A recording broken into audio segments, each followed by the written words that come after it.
Gandang umaga mga kamags. Dito tayo ngayon sa Communal Fish Pond ng Bapa sa Barangay Batangan. Kami po ay mag-harvest ng tilapia ngayong umaga para sa Nutrition Month, para display doon sa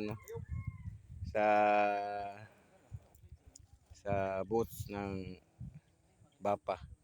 So let's go mga kamags, tingnan natin.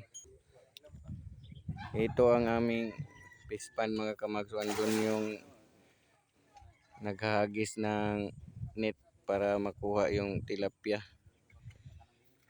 Pero ang plano talaga dito mga kamags, ipahihibasan itong tubig ko, kukunin at bubuga dyan. Kaya lang inaayos pa yung water pump.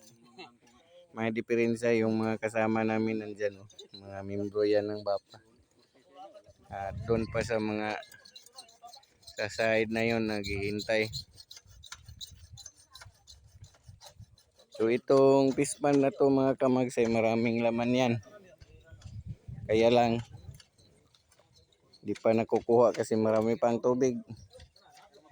Hintayin pa natin maayos yung water pump para maalis yung tubig at makuha yung mga isda dyan. So dito tayo sa nihagis na nanit ni Busing. Tingnan natin kung maraming huli, kung malalaki ba at mababay.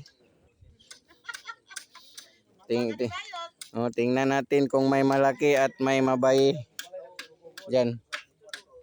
So ayan na mga kamag. Uy, ang laki. Ang laki. Uy, konti lang ang nahuli. Kasi yung iba mga kamags nakatunog na. Nakatunog na mainit na ihahagis. Sumibat na yung iba. So shout out mga kamags. Ay mauning gamay na lang ang nakuha. Kaya ang uban ani laki. sa piniriso pa nakaparol na.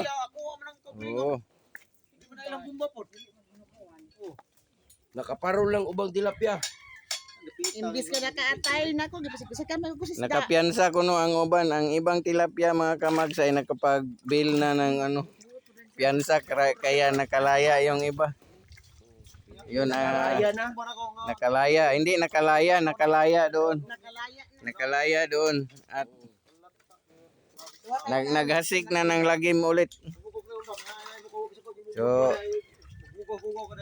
sige mga kamags, ito pa ang nahuli namin Unti pa lang.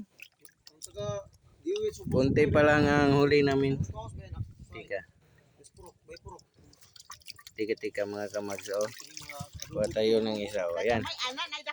Ayan. Uy! Ayaw niya mga kamags. Sige, babalik natin doon.